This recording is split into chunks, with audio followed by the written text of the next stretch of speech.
Allah mengetahui prasangka hambanya, menyesuaikan prasangka hambanya. Saya selalu pengen dapat cewek cantik, aku pengen gini gitu, tapi gak pernah dikabulkan itu Gus. Katanya Allah menuruti prasangka hamba, tapi kok saya kepingin janda cantik, cewek cantik, mobil pajero, rumah mewah, tapi gak pernah dituruti Gus. Gimana? mau dituruti. Ya. Assalamualaikum warahmatullahi wabarakatuh. Salam rahayu, rahayu, rahayu. Salam dari saya Ratu Bidadari, dukun kondang idola sejuta umat. Tetap di channel YouTube Ngopi Wingit. Ngopi Wingit, jadi ngopinya malam-malam, tengah malam. Saat ini Ratu Bidadari ditemani oleh Gus Sandi Jadat dan bersama Kang Kumbang yang punya Singojoyo. Gus, ini kan ada kopi pahit ini. Kalau nggak ada rokok kan nggak enak ini. Boleh nggak aku ngerokok ini Mas? Ya boleh, sasa aja. Tapi Ya nggak ya- boleh tuh dirokok temennya ini loh. Nggak boleh Tanpa dirokok. sepengetahuan. Kang Kumbang rokok Ratu Bidadari itu nggak boleh. Enggak boleh. Tapi haram nggak rokok itu? Bagi yang mengharamkan. Kalau nyuri hukumnya haram, tapi kalau kita beli hukumnya mubah. Soalnya di saudara kita, salah satu saudara kita mengatakan rokok itu haram, kencing iblis katanya. Ini gimana? Saya mau rokokan takut masuk neraka. Ini gimana ini Gus? Emang sudah tahu jalannya ke neraka. Ya aku makasih loh udah mampir-mampir di Padepokan Ngopi Wingit yang agak-agak horor dikit. Padepokan Ngopi Wingit ini apa ya, sunyi, sepi, karena ngopinya itu tengah malam Mas Adam. Gus, saya pengen bertanya ya, istilah sadar diri itu apa sih Gus? Sadar diri yaitu suatu akhlak, ya suatu akhlak yang terlupa, yaitu sadar diri. Nah, kita terkadang melupakan suatu akhlak kita sendiri, yaitu sadar diri. Yaitu kayak tadi itu bilang rokok haram, gak sadar kalau seorang Ratu Bidadari itu padahal rokoknya nyuri, lah itu baru haram. Lek seorang Ratu Bidadari rokoknya beli, ya haram. Sebenarnya kalau rokok kan dalam pandangan persepsi kita ahli hisab ya mubah, hukumnya mubah. Gus, sadar diri apa istilahnya waras? Lek nggak sadar diri berarti stres, nggak waras gitu. Sebenarnya kalau saya itu simpel ya, sadar diri deh. Gendeng tapi gak goblok gitu loh. Gendeng tapi nggak goblok. Nah, gendeng tapi gak goblok. Filosofinya tajem tuh, apa? Gendeng tapi gak goblok. Gendeng tapi nggak goblok. Daripada goblok tapi gendeng, wis tambah jangkep. Mending gendeng tapi gak goblok. Jadi masih bisa sadar. Orangnya gila, misalkan Kang Kumbang ini kan gila, tapi masih ingat Iya. yang lain, masih ingat Gusti Allah lho. Gus, terus kenapa sih manusia kok dikasih akal? Sedangkan bangsa jin, bangsa malaikat gak punya akal. Jadi gini, kenapa manusia itu dikasih akal? Bagaimana halnya di surat Ali Imran ayat 190 itu dijelaskan di situ bahwasanya di antara penciptaanku siang dan malam, bumi dan langit terdapat tanda-tanda kebesaranku bagi orang-orang yang berakal. Nah, sampean kan punya akal. Pasti kalau punya akal dipakai berpikir. Betul. Akhirnya kita sadar diri, tidak melupakan akhlak kita sendiri. Oke, ini Nah. ada pertanyaan saya kepada Gus Sandi Jadab sama Kang Kumbang ini. Iblis itu kan diciptakan dari api. Dia lebih dulu daripada Adam. Terus malaikat diciptakan dari cahaya. Kenapa Adam yang diciptakan dari tanah kok lebih mulia? Padahal iblis lebih dulu, malaikat lebih dulu. Kenapa Adam yang diciptakan dari tanah kok bisa lebih mulia? Nah makanya itu ya, akal ini produk resmi Gusti Allah. Ya, akal produk resmi Gusti Allah. Akhirnya apa? Manusia ini bisa berpikir dengan akal itu sendiri. Yang pertama ya kan. Karena apa? Hakikatnya akal pada manusia itu seperti halnya yang mengarahkan kita, jiwa kita, raga kita, sukma kita atau yang sering disebut kalau orang-orang mengatakan dalam istilah Jawa kita tuh sedulur papat lima pancer kita yang menyatu akhirnya menjadi suatu akhlakul karimah kita yang mengajarkan kita, yang membawa kita, drivernya pikiran kita. Kalau kita nggak ada masalahnya akal gini, Gus. kan nggak bisa mikir. Malaikat itu kan selalu bertasbih, selalu berzikir Heeh. dan beribadah, gak pernah berbuat dosa. Ibaratnya suci lah malaikat itu. Tapi kenapa manusia yang suka nyolong, suka berantem sama sesama, suka perang, suka bikin onar, kok bisa dikatakan makhluk yang Ya ini kata-kata saya yang saya bikin di kitab saya sendiri. Status rohani, kelakuan rohani. bukannya itu dhuwur kerudung isor warung. Waduh, masuk. Masuk. Cocok apa? Dhuwur kerudung, Isor warung. isor warung cocok. Itu tadi soal akal tadi ya kita bahas. Kita manusia harus bisa membedakan mana baik mana buruk. Mana baik, mana buruk. Mm-mm. Kok bisa? Sedangkan malaikat itu kan ibaratnya nggak pernah bikin kesalahan karena dia Nggak taat bikin sama Tuhannya. kesalahan dikarenakan pernah katakanlah di dunia medis sekarang pernah dioperasi. Jadi nafsunya yang diambil. Hmm. Jadi nggak ada hawa nafsu Hmm. gitu loh. Makanya itu manusia harus diberi akal mana yang baik mana yang buruk. Tapi manusia punya nafsu. Punya nafsu. Manusia boleh dong maksiat, boleh dong berzina. Boleh, siapa sih kelarang? Pokoknya satu syaratnya, Syaratnya apa? gak ketemu Gusti Allah. Sampean mau maksiat ya, mau ke diskotik, mau mabuk, mau nyabu, mau apa? Loh, silahkan. Asalkan satu. Akalnya sampean nutut mengkelabui Gusti Allah iki Mas, ya apa carane gak ngerti. Ya, pikiro. Dan cari tempat yang sekiranya Gusti Allah gak ngerti. Lah Allah itu di mana sih? Ayo aku tanya. Allah itu di mana? Menurut Iya. sampean di mana? Saya nggak pernah lihat wujudnya seperti apa, laki-laki atau perempuan, tinggi atau besar, saya nggak tahu. Saya belum pernah lihat Allah. Belum pernah lihat. Nah, terus Allah itu seperti apa, Gus? Ya, Mas, kumbang. Kalau Allah itu menurut saya ada di hati. Jadi kita bisa merasakan tapi tidak bisa katakanlah mewujudkan itu. Allah Makanya- di hati. Bentar, saya potong dulu. Allah di hati, berarti kan hati di sini. Sedangkan orang yang beragama itu kalau berdoa itu menghadap ke atas, jadi seakan-akan Allah di langit. Entah itu Konghucu, Nasrani, Hindu, Buddha, Muslim. Kalau berdoa selalu ke atas. Kenapa kok ke hati? Ke hati kok nggak ke sini aja berdoanya gini.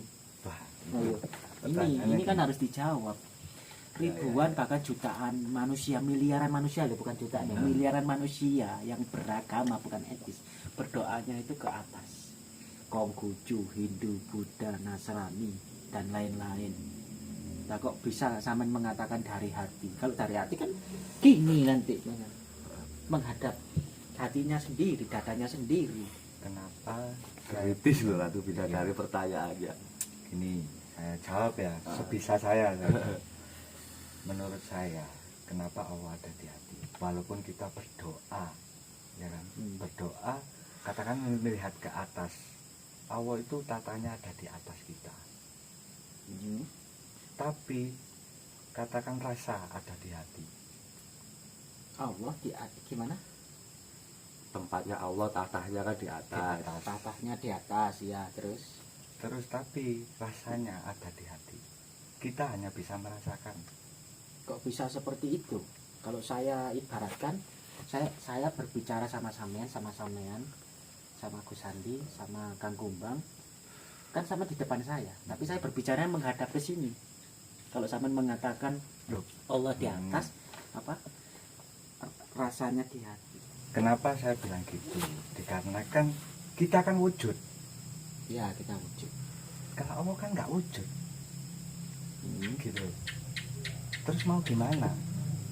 Nah, Allah itu zat atau gimana? Makanya Atau di tak situ- berwujud atau kosong atau gimana? Jadi gini, mengenai Allah ya. Sebenarnya Allah itu di mana? Kalau arsy Allah memang di atas langit ketujuh sana. Tapi sebenarnya Allah di mana? Ya dalam diri kita sendiri ini. Kok bisa? Ya. Mim ha mim dal. Zat adalah Allah. Allah adalah Rasulullah. Rasulullah adalah hamba. Penciptaan Nabi Muhammad dari mana? Nurullah. Menjadi Nur Muhammad. Dan akhirnya menjadi nur hamba kita semua. Ya berarti kan kita percikan dari Allah. Ya Allah di mana? Allah di dalam kita sendiri. Kita mau cari Allah kemana-mana ya carilah di dalam kita sendiri. Karena apa? Barang siapa yang mengenali dirinya sendiri maka dia akan mengenal Tuhannya. Nah sampai cari Gusti Allah nang di putar-putar ya gak ketemu. Mau sampai di dunia. Sampai diarani sesat ya sampai sesat memang. Tapi masalahnya kalau pas saya lagi bucin atau gabut itu sakitnya di sini Gus. Berarti Allah saya juga sakit dong. Allah akan menyesuaikan dengan prasangka hambanya. Bagaimana dijelaskan dalam kitab Hakim, di dalam riwayat Muslim, hadis Muslim itu. Allah akan menyesuaikan sesuai dengan prasangka hambanya. Maka dari itu dalam surat Al-Fatihah kalau di dalam diri ya. Bentar, saya potong dulu. Allah mengetahui prasangka hambanya, menyesuaikan prasangka hambanya. Saya selalu berprasangka aku pengen kaya, aku pengen dapat cewek cantik, aku pengen gini gitu, tapi gak pernah dikabulkan itu Gus. Katanya Allah menuruti prasangka hambanya. Tapi kok saya kepingin janda cantik, cewek cantik, mobil Pajero, rumah mewah, tapi nggak pernah diturutin Gus. Gimana? Mau dituruti? Iya.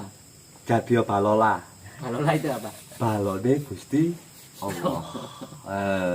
Bayar siapa? Katanya Ya, Gusti Allah tidak Allah. berwujud. Ya Gusti Allah. Lu Allah tuh wujud ya, gak wujud itu kita. Kita ya gak bisa melihat Allah. Kita ya gak bisa melihat Allah, tapi Allah bisa melihat kita. Sekarang aku punya pertanyaan ke sampean-sampean ya. Iya. Sebenarnya kita yang harus ingat Allah, apa Allah yang harus ingat kita? Ayo. Kita harus ingat Allah atau Allah yang harus ingat kita? Ayo, menurut sampean. Allah yang ingat kita, apa kita yang harus ingat Allah? Nah kalau saya pengennya diingat Allah. Bikinnya diingat Allah. Like aku bang. Pengennya ya diingat Allah. Iya. Lah coba Allah gak ingat kita sedetik ae ya apa jadine sampean? Israel. Lah Israel turun tangan. Ngopi. Iki kelapa iki tak ngopi. Ya itu maksudnya. Karena apa? Alif lam mim ilaha illahu wal hayyul qayyum wahai zat yang maha pemelihara maka peliharalah. Loh itu maksudnya. Jadi Allah di mana itu? Awake dhewe ini wis. Apa ya sampean kalau sampean misalkan dikatakan sesat. Ya memang kita sesat. Kalau kita masih di dunia, kita masih mencari kok. Allah itu punya nama enggak sih? Masalahnya saya lihat orang Yahudi itu beribadah atau bersembahyang itu nyebutnya Yahweh. Yahweh. Kalau orang Nasrani Allah. Kalau orang Muslim Allah. Hampir sama. Maksudnya hanya berbeda lafaz, berbeda kosakata sedikit. Yahweh, Allah, Allah. Yahweh Allah Allah lah. Ini loh hebatnya malaikat Jibril mentranslate bahasa Tuhan menjadi bahasa kita. Gus. Di kitab Taurat, kitab Injil itu namanya malaikat Jibril di dalam kitab kita Muslim. Itu Gabriel namanya. Gabriel. Itu malaikat Jibril. Nah terus dari apa segi Allah, Yahweh, Allah itu hampir sama. Itu gimana itu? Nah, jadi kan gini ya, yang tertulis di dalam Quran ya kan yang disebutkan kan kita wajib mengimami 25 nabi, ya kan? Tapi kalau ditarik kan ada 313 rasul dan 124.000 nabi dan belum lagi golongan wali-wali Allah yang nggak terlihat, ya kan? Baik dari golongan manusia maupun dari jin itu sendiri. Nah itu bawahnya juga yang melanjutkan perjuangan Nabi Muhammad itu, ya kan? Nah itulah hebatnya yang saya katakan tadi, malaikat Jibril mentranslate bahasa Tuhan menjadi bahasa yang di dalam Quran yang sampai sekarang menjadi bahasa kehidupan, yaitu bahasa gaib yang ditranslate menjadi bahasa alam dan akhirnya ditranslate menjadi bahasa kehidupan ini sendiri. Tapi rata-rata dan mayoritas kok para nabi, Heeh. terus intinya masalah malaikat, nabi kok banyak di Timur Tengah ya, di Arab ya. Sedangkan di Indonesia kayak nggak ada, Itu kalau di Asia kayak nggak ada, di Eropa kayak nggak ada. Nabi, Rasul, terus malaikat kok nggak ada versi dari Jawa, versi dari Indonesia, versi dari Eropa, kok semuanya dari Arab semua. jadi gini, kalau itu ya, kalau kita bongkar-bongkar Panjang. panjang itu, dan nanti akan menjadi suatu hal yang ya kalau yang paham ya, Kontroversi. kontroversi. Kalau yang paham Iya. pasti dia akan memahami. Kenapa sih kok semua kita ambil titik inti poin aja. Kenapa para alim ulama bahkan Kanjeng Sunan yang datang ke Indonesia itu bukan Sunan-Sunan ecek-ecek loh. Sunan yang tingkat kejadukannya itu wis mentok wis. Aduh wis gak ada ukurannya.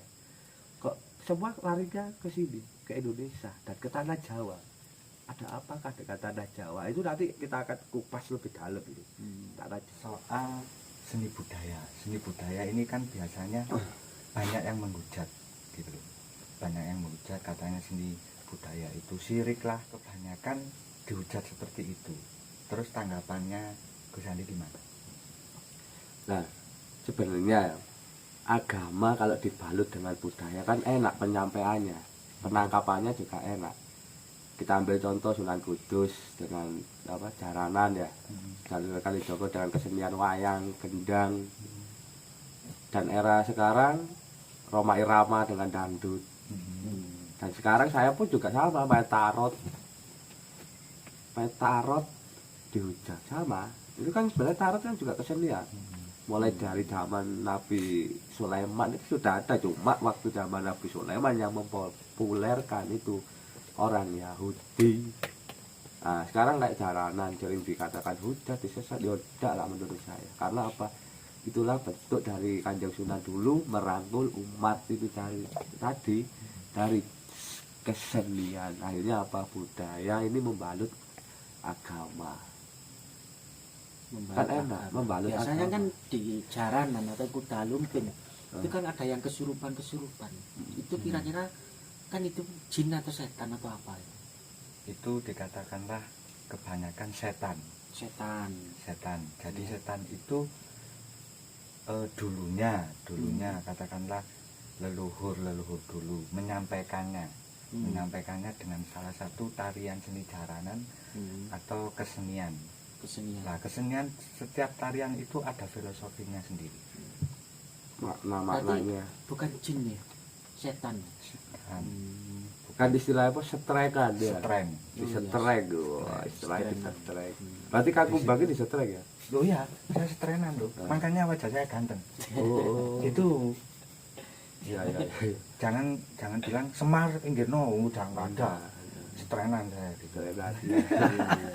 Angin lagi guys, angin. Nah, biasanya Kang Kumbang itu dapat cacian makian atau bulian hater lah intinya. Dengan kata-kata syirik, musyrik, sesat, murtad itu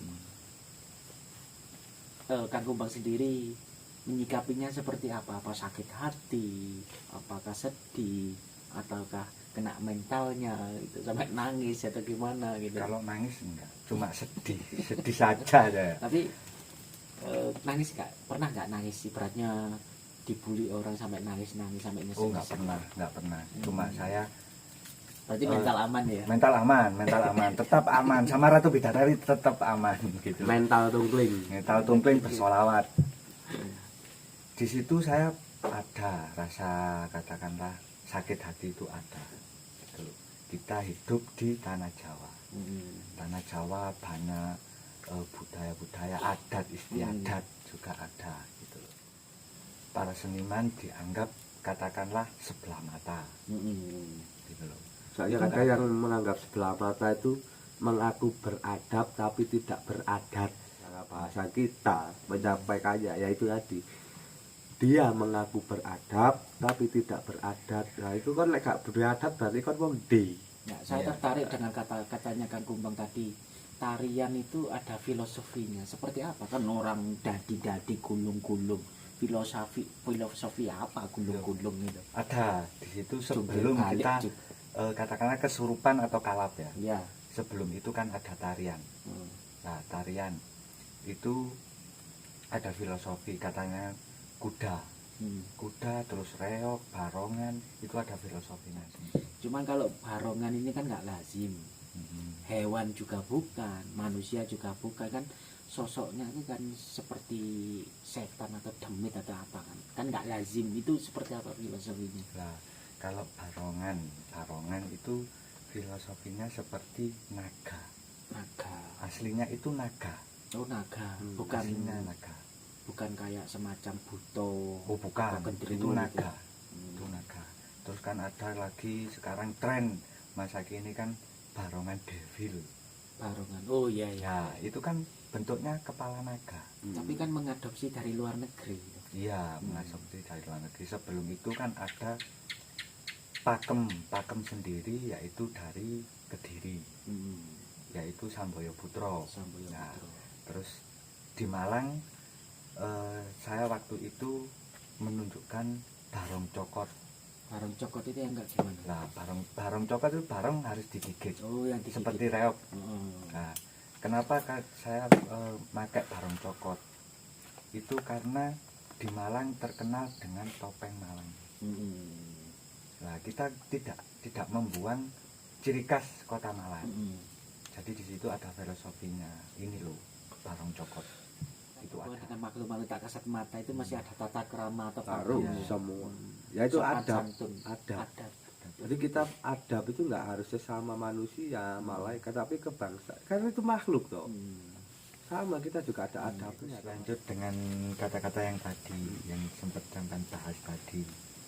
Coba tolong diedar kata-kata yang aku adalah apa yang aku pikirkan. Itu diwedar sedikit aja soal itu tadi. Apa yang aku pikirkan? Wah. Aku adalah apa yang aku pikirkan, yaitu kembali lagi kesadar diri akhlak itu tadi. Dan kalau kita ambil kembali ke makna alifnya di situ, makna alifnya pada hakikatnya adalah suatu simbol diri sendiri dari suatu asal muasal, suatu bentuk kodrat dan irodrat kita itu sendiri. Akhirnya apa? Matur suwun Gusti sawai. Enak tok wis akhirnya. Yaiku kembali ke Ratu Bidadari yang Gusti Allah di mana sih? Akhirnya bingung. Menjawab sendiri, akhirnya sadar diri, sadar hidup, sadar Allah. Ya cari kaku banget gitu, metal. Tungkling. Sadar diri, sadar hidup, sadar Allah. Enak wis. Titik tapi jelekit gitu. Ya wis lek ngono aku lek ngono ya tak nuruti hatiku dhewe. Lah iya nuruti atine wong akeh rapat malian. Rapat akhirnya ya. Masuk ah? Masuk. Soalnya anu Gus, aku mau nge-grab ini. Soalnya LC udah pada keluar semua, udah pada stoknya akeh, mbok bagi-bagi lah ya. Aku ya gelem. Loh, saya ngojek, Gus. Ngojek? Iya, nge-grab saya. Nge-grab khusus LC. Kalau aku apa aktivitasnya? Loh, saya BO-an.